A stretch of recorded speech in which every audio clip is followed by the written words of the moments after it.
Good morning, everyone. Welcome to the next episode of Africa is Us.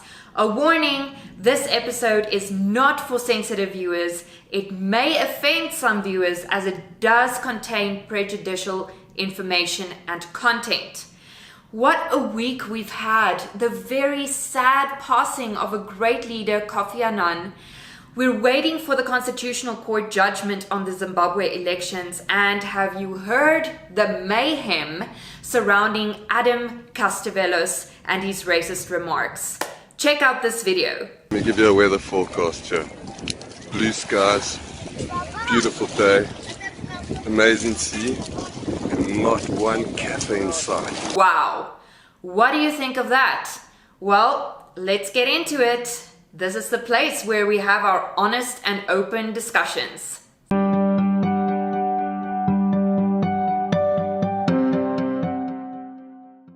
So I have been terrified to do this episode today.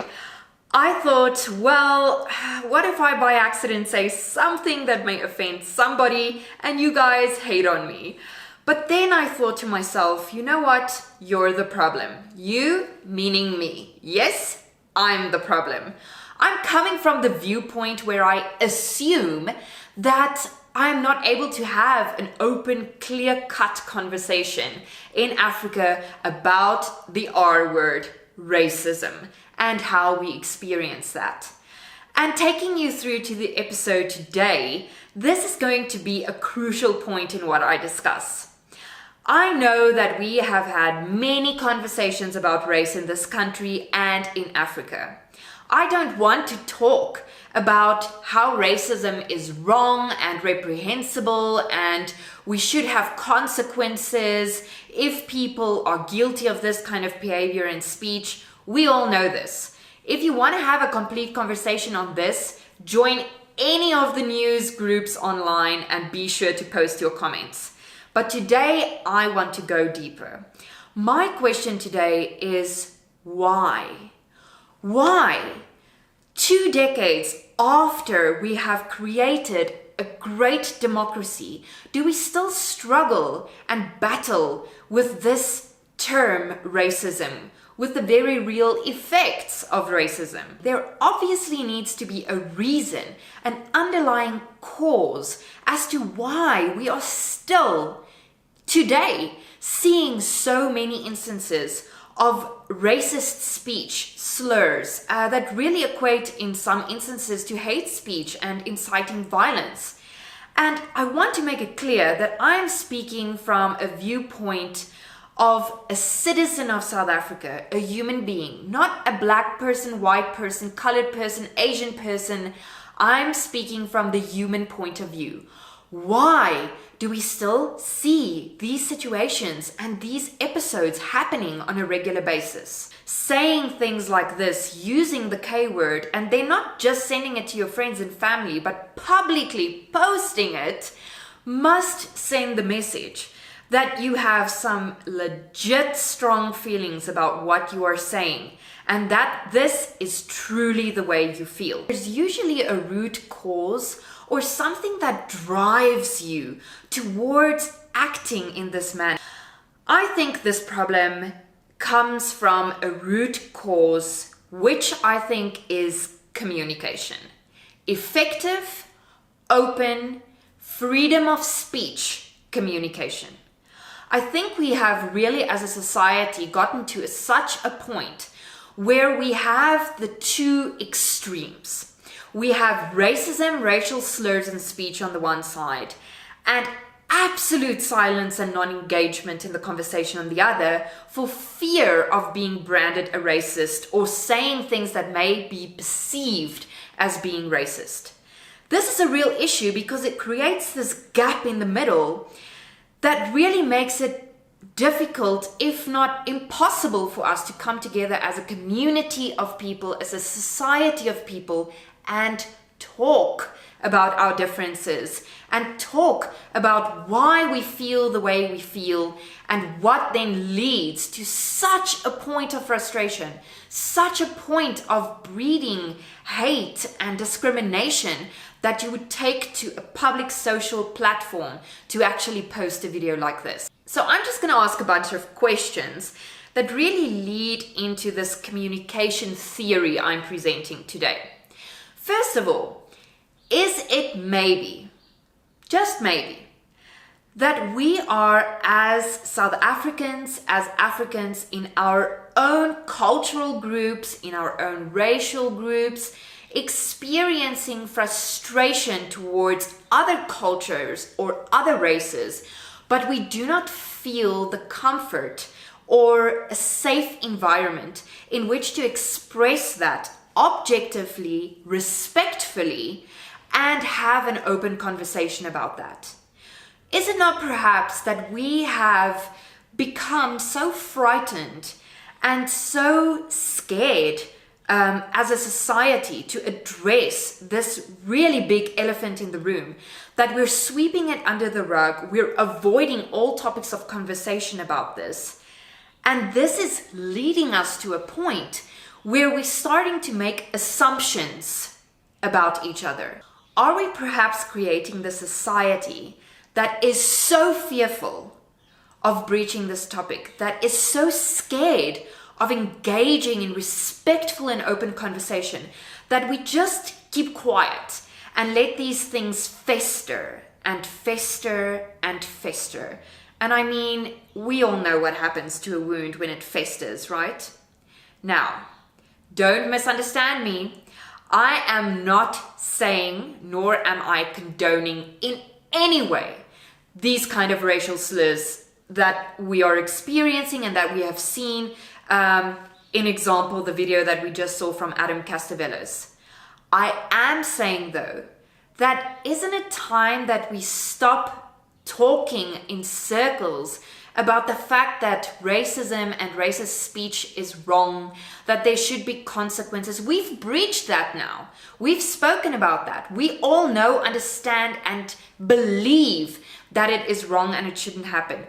We see steps being taken to address that, charges being brought against these people, taking away from the fact that we now do have a society that does not tolerate racism, that does do something about it.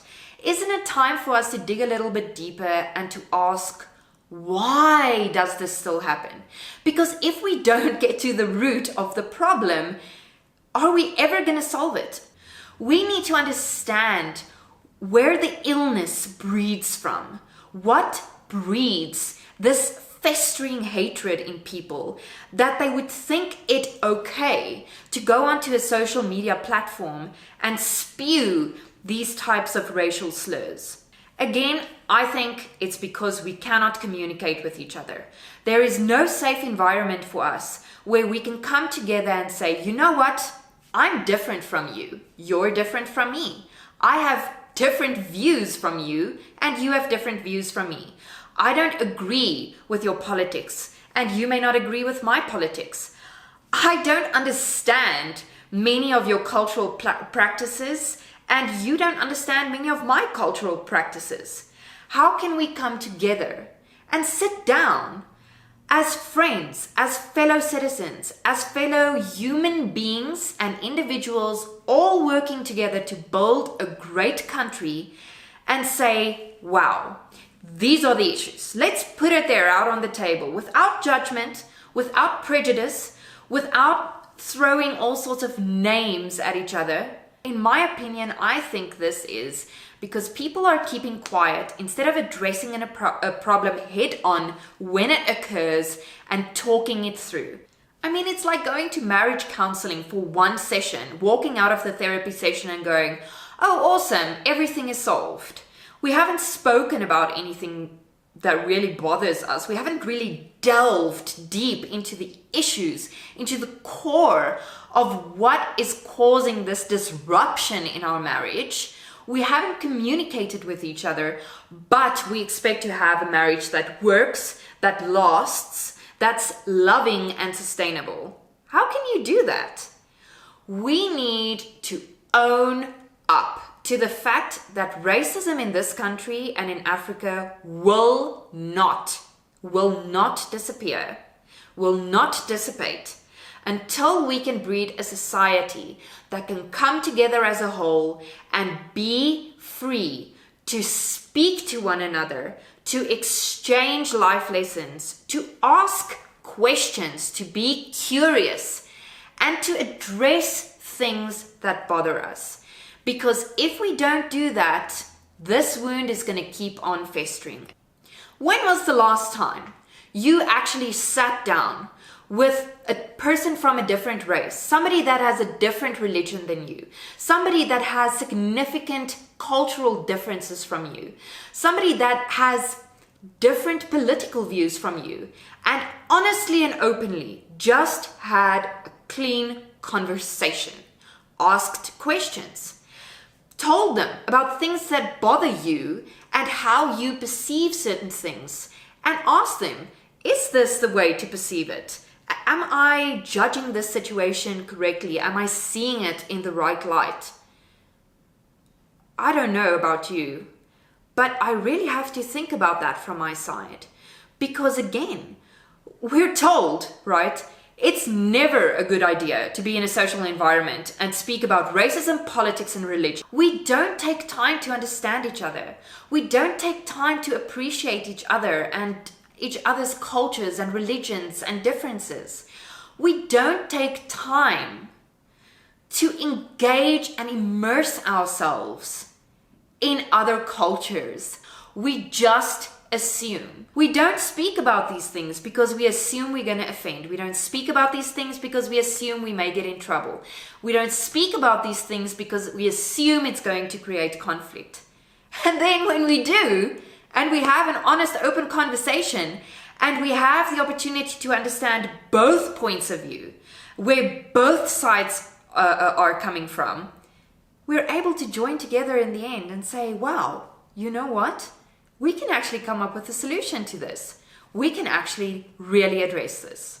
Be sure to comment on this issue because I want to hear your views. Do you agree with me that this racist issue we're facing is now past the point of merely bringing charges and holding individuals into account? We need to now look at the root cause and we need to stand together as a community. Do you agree that we need to be able to better communicate? Most importantly, and this is what I really want to know, do you agree that we make assumptions for each other, against each other, as to how others may perceive or take up something that we say? And as usual, remember, like, share, and subscribe. I can't wait to see you in the next episode. Cheers.